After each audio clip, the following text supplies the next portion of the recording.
questions over dinner shortly. I highlighted the importance of our Council of Ministers decision of December 5th, which stresses that all parties and political formation of my government are committed to implementing the disassociation policy. I told High Representative Mogherini that my priority is to protect Lebanon and the Lebanese from regional fires, and thanked her for the EU participation in the International Support Group meeting in Paris on December 8th. In that meeting, the international community clearly expressed support to Lebanon's political stability, economic stability, and security. I thank the EU in particular for their commitment to their conference program for the first semester of next year in support of Lebanon's army and security institution in Rome and of Lebanon's economy in Paris. I also reiterated our commitment to UN Security Council resolution, and in particular Resolution 1701, where our army and UNIFIL are cooperating in keeping stability and security in the south. In this regard, we are working on reinforcing the Lebanese army presence south of the Litani very soon. We also talked about my government's latest achievement, awarding the first ever oil and gas license offshore off our shores. I am committed to ensure good governance and transparency in this strategic sector of our economy. I thank also Her Excellency for their effort to help Lebanon face the Syrian displaced crisis, and particularly their Brussels II conference program for the next year. I confirm that the elections will happen on time. And finally, I reiterated our stance on the latest U.S. decision on Jerusalem. It is simply unacceptable to us, and we consider it as a blow to any peace process.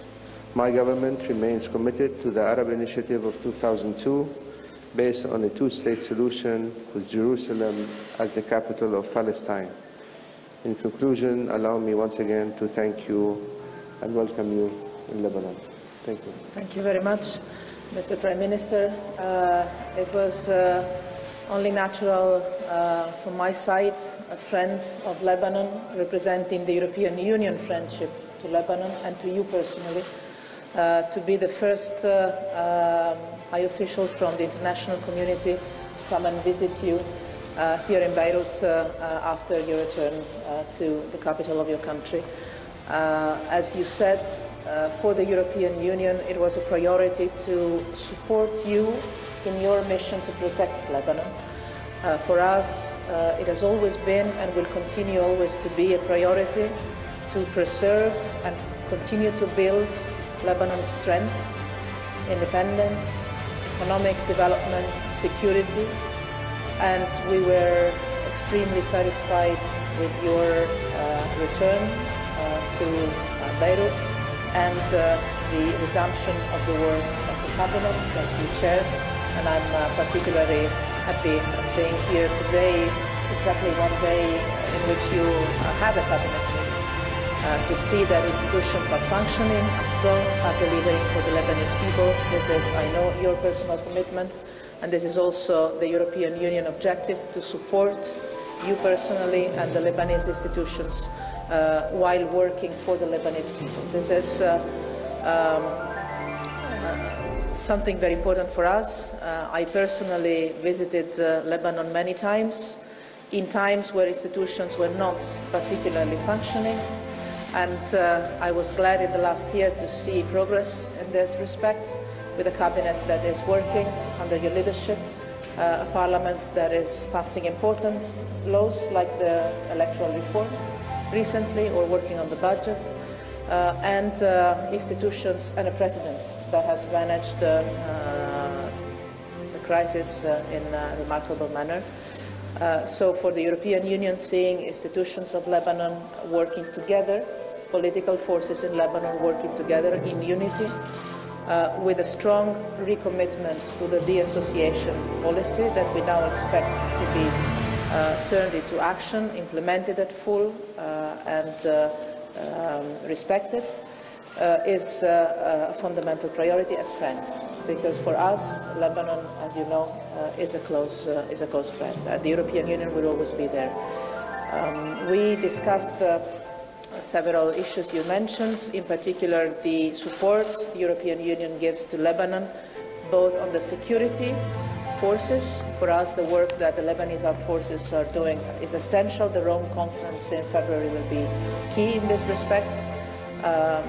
We will also continue to work on the economic development, the investments environment, and also with the Brussels conference in April, we'll work on the future of Syria and the region, moving hopefully to a next phase where we can start, if the political conditions are there, to see how the international community can support the region and the future of Syria as we start to plan for a future reconstruction based on a political agreement that has still to be reached in Geneva.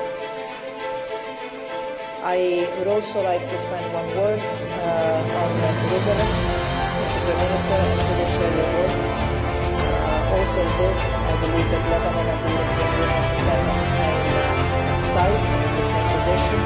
I had the chance of expressing these positions clearly, both to Secretary of State Tillerson, but also to Prime Minister Netanyahu last week. The European Union believes that the only solution to the conflict in the Middle East is a two-state solution with Jerusalem as the capital of the State of Israel and the capital of the State of Palestine along the 67 lines. And I know this is exactly what the countries of the United States have discussed, and we share the same appreciation for the Arab community as a basis for discussing this.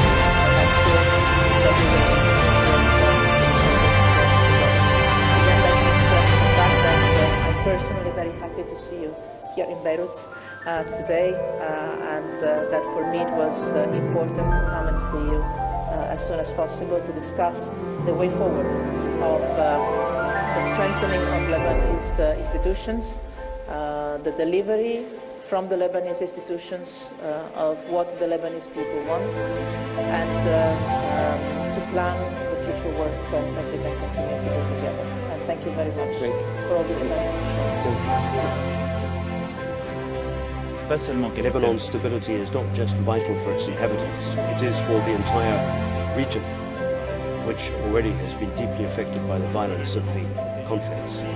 For Lebanon to be protected from these crises, it is vital that all of the Lebanese and regional parties respect the fundamental principle of non-interference. Recent events have shown that the involvement of Lebanese armed groups in the ongoing clashes cannot continue without exposing Lebanon and all of its component parts to collateral damage.